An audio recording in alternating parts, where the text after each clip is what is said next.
Assalamualaikum warahmatullahi wabarakatuh. Kami dari kelompok 3, perkenalkan saya Sri Aprianti selaku moderator kelompok ini. Mengenai video sebelumnya, kami akan menjelaskan hasil laporan praktikum kali ini. Untuk pembacaan materi akan dibacakan oleh teman-teman saya. Saya Muhammad Razif Gande sebagai pembaca pertama yang akan menghafalkan tentang judul, tujuan, rumusan masalah, hipotesis, serta variabel-variabelnya. Penurunan titik beku pembuatan es krim. Tujuan mengaplikasikan ilmu kimia yang berkaitan dengan sifat koligatif, yaitu penurunan titik beku larutan serta menerapkan sifat koloid dalam kehidupan sehari-hari, salah satunya membuat es krim. Rumusan masalah: 1. Mengapa es batu harus dihancurkan terlebih dahulu? 2. Apa manfaat penambahan garam pada es batu? 3. Mengapa larutan susu yang ada dalam kaleng dapat membeku? Keempat, bagaimana hubungan antara zat terlarut terhadap penurunan titik beku? Penghancuran es batu menjadi bongkahan kecil agar es dapat menyebar lebih banyak.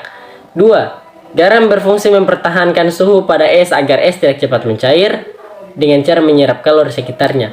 3. Terjadinya pembekuan pada susu dalam kaleng karena penurunan titik beku.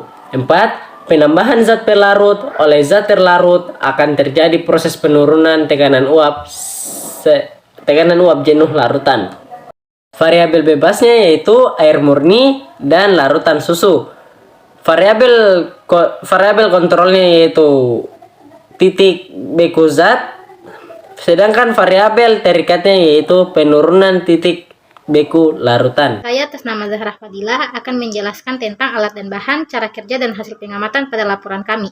Alatnya yaitu ember, kaleng biskuit, sendok, dan gelas. Dan bahan yang dibutuhkan yaitu susu cair, air secukupnya, garam 4-5 bungkus, es batu 4 bungkus, susu kental manis secukupnya, dan topping-toppingan sesuai selera. Untuk cara kerja, yang pertama menyiapkan alat dan bahan. Kedua, menuangkan susu dan juga air serta diberi tambahan susu kental manis secukupnya. Ketiga, mengaduk semua bahan hingga rata dan tutup kaleng hingga rapat. Keempat, menyiapkan ember berisi bongkahan kecil es batu dan juga garam di bagian dasarnya. Kelima, memasukkan kaleng ke dalam ember yang telah diberi es batu dan juga garam. Keenam, menambahkan es batu dan juga garam secara selang-seling hingga tingginya sejajar dengan tinggi kaleng yang berada dalam ember. Ketujuh, memutar kaleng dengan menggunakan tangan. Kedelapan, memutar kaleng terus-menerus dan sesekali ditambahkan es batu dan juga garam. Bila es batu mencair, maka buang airnya agar tidak mengganggu proses pembekuan. Kesembilan, setelah susu membeku, angkat ke gelas lalu hidangkan. Untuk hasil pengamatan, yang pertama pada es batu. Sebelum es batu diberikan garam kasar, suhu es batu masih 0 derajat Celcius dan mencair lebih cepat. Sedangkan sesudah diberikan garam, es batu mengalami penurunan titik beku dari 0 derajat Celcius menjadi min 10 derajat Celcius dan mencair lebih lama. Kedua, pada susu. Sebelum kalengnya dilakukan pemutaran, susu masih mencair, sedangkan setelah dilakukan pemutaran, susu menjadi membeku dan bertekstur seperti es krim pada umumnya. Ketiga, pada ember. Sebelum diberikan es batu dan juga garam, masih nampak seperti ember pada umumnya. Sedangkan sesudah diberikan es batu dan juga garam dan dilakukan proses pemutaran, pada menit ke-15-an, ember mengeluarkan embun es pada bagian luar. Nama saya Wajal Hida, saya akan menjelaskan tentang pembahasan.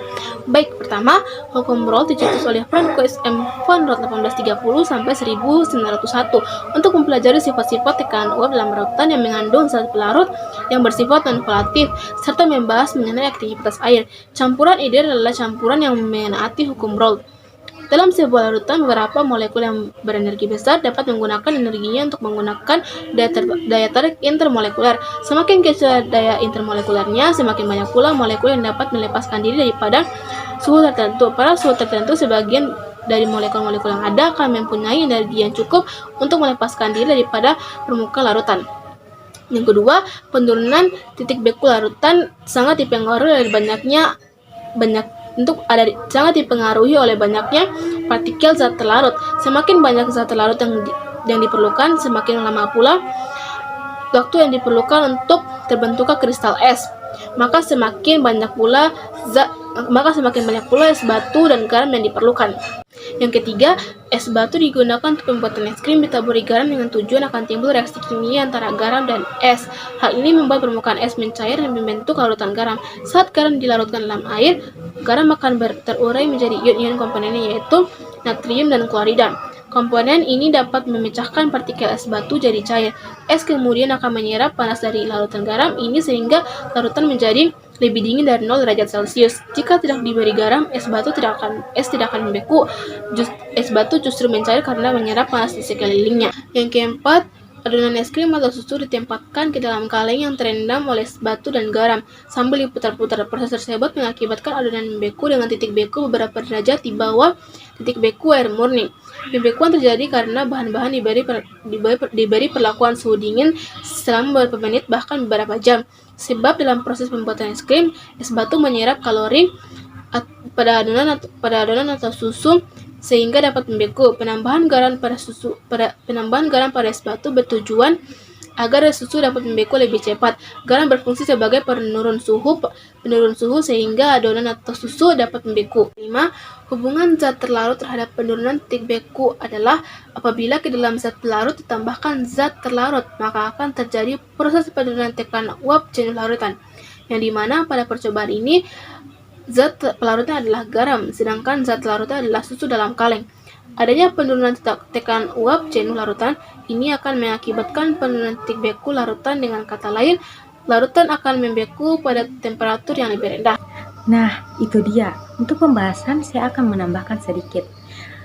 Suhu ruangan sangat berpengaruh dalam proses pembekuan. Jika suhu ruangan rendah akan mempercepat proses pembekuan susu, maka suhu ruangan yang tinggi akan memerlukan waktu yang lama untuk terjadinya proses pembekuan. Seperti pada kegiatan telah kami lakukan, pembekuan terjadi sekitar kurun waktu 30-40 menit karena aktivitas yang kami lakukan berada di ruangan terbuka dengan cuaca yang terik dan juga suhu ruangan yang sedang ketinggi. Pada pembekuan, ember lebih duluan dingin dan mengeluarkan embun es dibandingkan dengan kaleng yang berisi susu, karena di dalam ember tidak terdapat zat terlarut, sedangkan di dalam kaleng terdapat zat terlarut yaitu susu. Untuk kesimpulan, dari praktikum yang kami telah lakukan dapat ditarik kesimpulan bahwa zat terlarut mempengaruhi cepat lambatnya pembekuan. Semakin banyak zat terlarut, semakin lama juga waktu yang diperlukan untuk terjadinya pembekuan. Zat terlarut dalam percobaan yang dilakukan sangat berikatan pada garam dan juga es. Karena pada saat es ditaburi garam atau dicampuri garam, es akan menyerap panas dari garam sehingga larutan menjadi dingin dari 0 derajat Celcius hingga di bawah 0 derajat Celcius. Jika penambahan garam dan juga es secara terus-menerus di dalam ember akan mengakibatkan pembekuan pada susu atau larutan yang terdapat di dalam kaleng. Sekian, itulah hasil penjelasan dari laporan praktikum kami. Kurang dan lebihnya mohon dimaafkan. Saya akhiri dengan ucapan wabillahi taufiq wal hidayah. Wassalamualaikum warahmatullahi wabarakatuh.